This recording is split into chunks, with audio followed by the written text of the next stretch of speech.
Hello viewers, আমি Faisal Ahmed cyber security and ethical hacking এর আজকের ভিডিওর মাধ্যমে আমরা মূলত জানব যে ক্র্যাক সফটওয়্যার ব্যবহার করার ফলে আপনার কি কি সমস্যা হতে পারে বা আপনার কম্পিউটারটা কি হ্যাক হতে পারে কিনা ক্র্যাক সফটওয়্যার ব্যবহার করার কারণে, এগুলো নিয়ে আজকের পর্বটা আমরা জানব।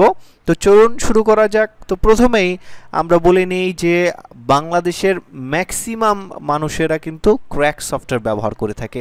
ইভেন আমরা যে উইন্ডোজ অপারেটিং সিস্টেমটি ব্যবহার করে থাকি, এটাও আমরা কোনো না কোনোভাবে ক্র্যাক করে বা প্যাচ করে আমরা কিন্তু এটাকে ব্যবহার করি সম্পূর্ণ ফ্রিতে।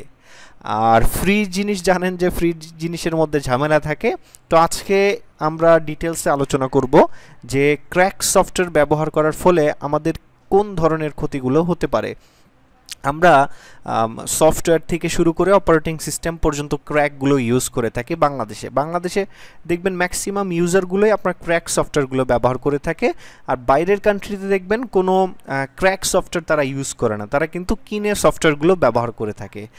আর যারা মূলত ক্র্যাক সফটওয়্যার ব্যবহার করে থাকে তার মধ্যে অনেকগুলো যে সফটওয়্যার আছে, এই সফটওয়্যারগুলোর মধ্যে কিন্তু ম্যালওয়্যার থাকে, তারপরে হচ্ছে আপনার কি লগর থাকে, বিভিন্ন যে স্পাইওয়্যারগুলো কিন্তু বাইন্ড করা থাকে আপনার এই সফটওয়্যারগুলোর মধ্যে। তো এই সফটওয়্যারগুলো যখন আপনার কম্পিউটারে আপনি ইনস্টল করেন, তো এটার মধ্যে কিন্তু যদি কোনো কি লগর ইনস্টল করে দেয়, তো সেক্ষেত্রে সেই ক্র্যাক সফটওয়্যারের মাধ্যমেই কিন্তু আপনার যে ইনফরমেশনগুলো, যেমন আইডেন্টিটি নিয়ে যেতে পারে, আপনার যে পাসওয়ার্ড আছে সেটা কিন্তু নিয়ে যেতে পারে, বা আপনার যে ব্যাংক অ্যাকাউন্ট ডিটেলস আছে সেটা, বা ইউজার নেম, অ্যাকাউন্ট, তারপরে হচ্ছে আপনার কম্পিউটারের সমস্ত নিয়ন্ত্রণ কিন্তু হ্যাকাররা নিয়ে যেতে পারে। এখানে সাপোজ ধরেন আপনার কম্পিউটারে ক্র্যাক সফটওয়্যারের মধ্যে বাইন্ড করে একটা ট্রোজান যদি দিয়ে দেয়, তো আপনি কি টাইপ করছেন বা কোন অ্যাকাউন্ট, আমরা যখন ফেসবুকের যে পাসওয়ার্ডগুলো, এগুলো আমাদের কিন্তু গুগল ক্রোম ব্রাউজারে সেভ করা থাকে বা আমরা টাইপ করে লগ ইন করি, তো সেক্ষেত্রে সেই ইউজার নেম পাসওয়ার্ডগুলো কিন্তু হ্যাকারদের কাছে চলে যাবে যদি কোনো কি লগর আপনার ওই যে ক্র্যাক সফটওয়্যারগুলো আছে এগুলোর মধ্যে বাইন্ড করা থাকে। আর এগুলো কিন্তু আপনি দেখবেন না, এগুলো আপনার পিসির ব্যাকগ্রাউন্ডে গিয়ে কাজ করবে, আপনি কিন্তু কোনো কিছুই দেখবেন না। আপনি দেখবেন যে সফটওয়্যার মতো ঠিক মতো কাজ করতেছে, কিন্তু আপনার যে ইনফরমেশনগুলো আছে এগুলো কিন্তু হ্যাকারদের কাছে চলে যাচ্ছে। অনেকেই দেখবেন যে ক্র্যাক সফটওয়্যার ব্যবহার করার ফলে দেখা যায় ফেসবুক অ্যাকাউন্ট হ্যাক হয়ে যায়, বা টুইটার বা ইনস্টাগ্রাম যে অ্যাকাউন্টগুলো আছে সবগুলোর ইউজার নেম পাসওয়ার্ড কিন্তু হ্যাকারদের কাছে চলে যায়। তো সেক্ষেত্রে আপনারা যারা মূলত ক্র্যাক সফটওয়্যারগুলো ব্যবহার করে থাকেন, যদি আপনার একদমই ব্যবহার করতে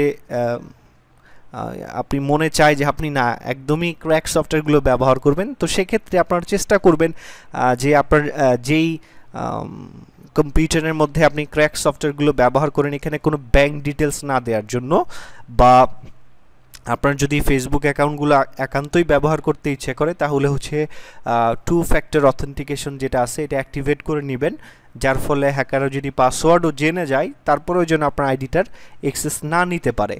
তো এই যে ইগুলো আছে এগুলো যদি আপনি মেনে চলেন তাহলে কিন্তু আপনার ক্র্যাক সফটওয়্যার নিয়ে তেমন কোনো ঝামেলা নাই। ঝামেলা যারা মূলত ব্যাংকে কাজ করেন বা কোনো ব্যাংকিং প্রতিষ্ঠানের সাথে জড়িত আছেন তারা মূলত ক্র্যাক সফটওয়্যার ব্যবহার না করাই ভালো। আর যারা আম পাবলিক আছেন তারা মূলত ক্র্যাক সফটওয়্যার ব্যবহার করতে পারেন, এতে কোনো সমস্যা নাই, কিন্তু ট্রাস্টেড যে সোর্সগুলো আছে ওইখান থেকে আপনারা এগুলো ব্যবহার করতে পারেন।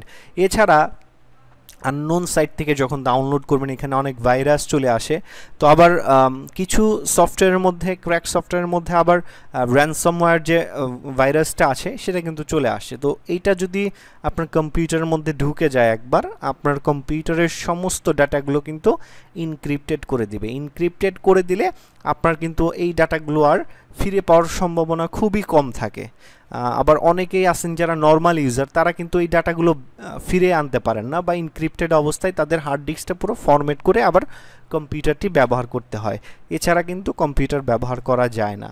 তো অবশ্যই আপনি যেখান থেকে যেই ক্র্যাকই ব্যবহার করেন না কেন একটু সাবধানে জেনে শুনে ব্যবহার করবেন। এছাড়াও আরও অনেক মাধ্যম থাকে আপনার কম্পিউটার নিয়ন্ত্রণ নেওয়ার জন্য।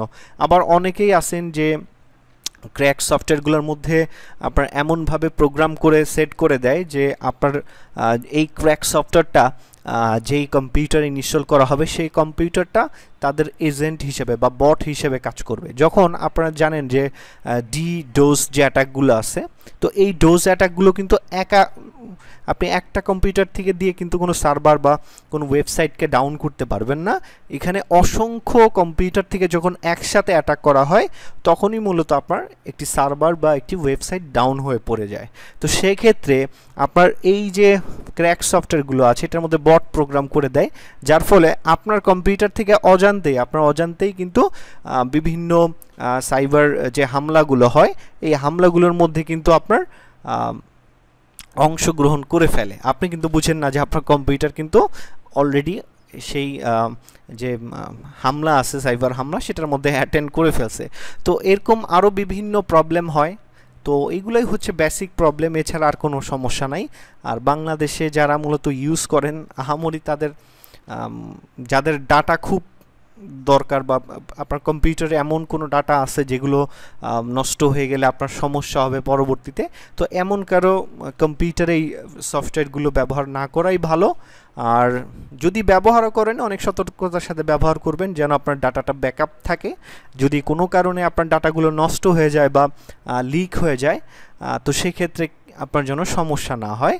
তো এভাবেই মূলত আপনারা চাইলে ক্র্যাক সফটওয়্যারগুলো ব্যবহার করতে পারেন। এছাড়া আমার যতটুকু পার্সোনাল ওপিনিয়ন, আমিও কিন্তু ক্র্যাক সফটওয়্যার ব্যবহার করে থাকি। আমি আমার যে ইনফরমেশনগুলো আছে অ্যাকাউন্টের এগুলো একটু সিকিউরভাবে রাখি, যার ফলে আমার সমস্যা হয় না এখন পর্যন্ত। কিন্তু অনেকেরই আমি দেখছি যে ফেসবুক অ্যাকাউন্ট, তারপরে টুইটার, ইনস্টাগ্রাম এগুলো ক্র্যাক সফটওয়্যার ইনস্টল করার পরে হ্যাক হয়ে যায়। তো অবশ্যই এই বিষয়গুলো মাথায় রাখবেন।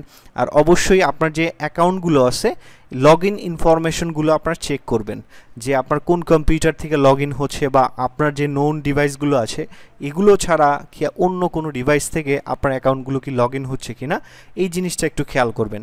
আপনার লগ ইন অ্যাক্টিভিটিতে গিয়ে যদি আপনি দেখেন তাহলে কিন্তু আপনি বুঝতে পারবেন যে আপনার অন্য কোথাও থেকে কেউ পাসওয়ার্ড পেয়ে গেল কিনা। এই ইনফরমেশনগুলো কিন্তু আপনার জিমেল অ্যাকাউন্ট বলেন, ফেসবুক অ্যাকাউন্ট বলেন, সবগুলো প্ল্যাটফর্মেই কিন্তু আপনার এই সিস্টেমগুলো আছে যে আপনার লগ ইন অ্যাক্টিভিটিটা দেখার জন্য। তো ওইগুলো আপনারা দেখতে পারেন, চেক করতে পারেন যে সমস্যা আছে কিনা। এছাড়া আপনারা দেখবেন যে আপনার কম্পিউটারটি যদি আপনি কোনো কাজ না করেন, রেখে দিলেন, একটু কিছু সময় রেখে দিলেন, যদি দেখেন একাই কাজ করে থাকে বা আপনি হঠাৎ করে দেখলেন যে আপনার ব্রাউজার অটোমেটিক্যালি ওপেন হয়ে আপনার অ্যাড শো করতেছে, তাহলে বুঝতে পারবেন যে আপনার এখানে কোনো অ্যাড যে স্প্যামগুলো আছে এগুলো করা আছে বা কোনো অ্যাডভার্টাইজমেন্ট আপনার এখানে অটো বটের মাধ্যমে দেওয়া হয়েছে, যার ফলে অটোমেটিক্যালি অ্যাডগুলো আপনার এখানে শো করায় নিচ্ছে। তো এই সব ঝামেলা থেকে বাঁচার জন্য ক্র্যাক সফটওয়্যারগুলো ব্যবহার না করাটাই বেটার। তো আশা করি ভিডিওটি আপনাদের ভালো লাগছে। যদি ভালো লেগে থাকে তাহলে অবশ্যই আমাদের চ্যানেলকে সাবস্ক্রাইব করে যাবেন। আর যারা মূলত সাইবার সিকিউরিটি এবং ইথিক্যাল হ্যাকিং নিয়ে ইন্টারেস্টেড তারা মূলত আমাদের যে ওয়েবসাইট আছে hackshopbiri.com এই ওয়েবসাইটটি ভিজিট করে দেখতে পারেন। এখানে আমাদের হ্যাকিং কোর্সের যে সেকশনটা আছে এখানে বিভিন্ন কোর্স পেয়ে যাবেন। যারা ইন্টারেস্টেড জয়েন হতে পারেন। তো আজকে এ পর্যন্তই, ধন্যবাদ সবাইকে।